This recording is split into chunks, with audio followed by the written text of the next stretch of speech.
তখন এই আওয়ামী লীগে যদি বঙ্গবন্ধুকে অপমান করে তাহলে এই দেশে থাকাতে না থাকাই। বঙ্গবন্ধুর ছবিটা ভেঙে কি করছে, আমাদের প্রধানমন্ত্রী শেখ হাসিনার ছবিটা ভেঙে করছে। এক সময়ের ডিমের ফেরিওয়ালা, জমি দখল, ব্যাংকের টাকা লুট করে রাতারাতি ফুলে ফেঁপে হয়ে ওঠা আন্ডা রফিক এখন স্থানীয় আওয়ামী লীগের কর্মীদের আতঙ্ক। নারায়ণগঞ্জের রূপগঞ্জে যেই আওয়ামী লীগ সাপোর্ট করে সেই আন্ডা রফিকের নির্যাতনের শিকার হয়। নিজেকে মস্ত বড় আওয়ামী লীগের দাবি করা আন্ডা রফিকের হামলা থেকে বাদ যায়নি স্বাধীন রাষ্ট্রের রূপকার বঙ্গবন্ধু শেখ মুজিবুর রহমান ও প্রধানমন্ত্রী শেখ হাসিনার ছবিও।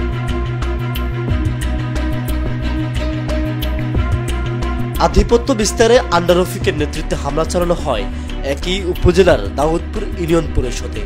ইউনিয়ন পরিষদের চেয়ারম্যান, উপজেলা আওয়ামী লীগের কার্যকরী সদস্য ও ইউনিয়ন আওয়ামী লীগের সাধারণ সম্পাদক নুরুল ইসলাম জাহাঙ্গীরকে হত্যার উদ্দেশ্যে 200 শতাধিক সন্ত্রাসী নিয়ে হামলা চালায় আন্ডা রফিক। আন্ডা রফিকের নেতৃত্বে এমন হামলায় ক্ষুব্ধ স্থানীয়রা। এরা যদি সত্যিকারে আওয়ামী লীগ করে, এই বঙ্গবন্ধুর ছবি তারা কিভাবে ভাঙচুর করলো এবং শেখ হাসিনা প্রধানমন্ত্রীর ছবি সেটাও ভাঙচুর করলো, তারা কি আওয়ামী লীগ করে? এই দেশের মধ্যে রক্ত দিয়ে আমরা আওয়ামী লীগকে দেশ স্বাধীন করলাম, এই আওয়ামী লীগের হেরা। তখন এই আওয়ামী লীগে যদি বঙ্গবন্ধুকে অপমান করে তাহলে এই দেশে থাকাতে না থাকাই। বঙ্গবন্ধুর ছবিটা ভেঙে কি করছে, আমাদের প্রধানমন্ত্রী শেখ হাসিনার ছবিটা ভেঙে করছে। এটা একটা সরকারি একটা কার্যালয়, এটা ভেঙে তুলে তারা কি করেছে, সন্ত্রাসী ভাবে যেভাবে তারা হামলা করার দরকার, লুটপাট করার দরকার, তারা শুধু এটাই করেছে। তবে আমরা প্রধানমন্ত্রী শেখ হাসিনার কাছে বিচার চাই। আমাদেরকে যদি মারতো আমরা কিছুই বলতাম না। কেন প্রধানমন্ত্রীর ছবির গায়ে কেন হাত দিয়েছে, বঙ্গবন্ধুর ছবির গায়ে কেন হাত দিয়েছে, আমরা সেটার বিচার।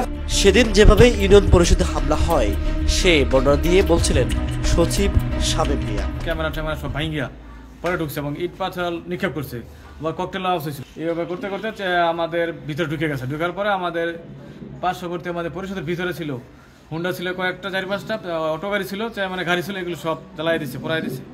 এবং এখানে যে আমাদের কম্বল বিতরণ, কম্বলের বস্তাগুলিও পোড়াই দিচ্ছে এবং কিছু লয়ে গেছে। চালের বস্তা ছিল, চালের বস্তা নিচ্ছে এবং কিছু নষ্ট করে গেছে। আন্ডা রফিক ও তার ভাই কুত্তা বেজানের রোশনালের শিকার কলিঙ্গা গ্রামের তৌহিদের পরিবার। অপরাধ আওয়ামী লীগের রাজনীতি করা। এই দলের জন্য আমার পরিশ্রমের প্রচুর পরিমাণে টাকা, হিউজ পরিমাণ টাকা আমি দলের জন্য ক্ষয় করেছি। কিন্তু আজকে অত্যন্ত মর্মান্তিক কষ্ট বিদারক ঘটনা যে তারা এই শুধু এই 7 তারিখের সন্ধ্যায় ঘটনা করে ক্ষান্ত হয় নাই। ওই দিনে আমার ফ্যামিলি সহকারে আমার গ্রামের 11 থেকে 12টা বাড়িতে তারা অতর্কিত হামলা লুটপাট করে ছিনিয়ে নিয়ে যায়। এসটি সাত্তার, ইব্রাহিম, নজরুল, কুতি রফিক, শাহিন মালুমের, আজিজুল মালুমের, এবং তাদেরকে লিড দেওয়া হয় উপরের মহল থেকে। জিজ্ঞাসা করা জানা যায় যে তাদেরকে লিড দেওয়া হয় মিজান এবং আন্ডা রফিক। সেদিন মৃত্যুর হাত থেকে বেঁচে ফেরা চেয়ারম্যান জাহাঙ্গীর মাস্টার বলছিলেন, দেশ স্বাধীন হওয়ার পর থেকে জামাত বিএনপি সরকার যখন ক্ষমতায় ছিল 91 এবং 2001 সনে, তখন এইরকম তাণ্ডব এই দাউদপুর ইউনিয়নে ঘটে নাই।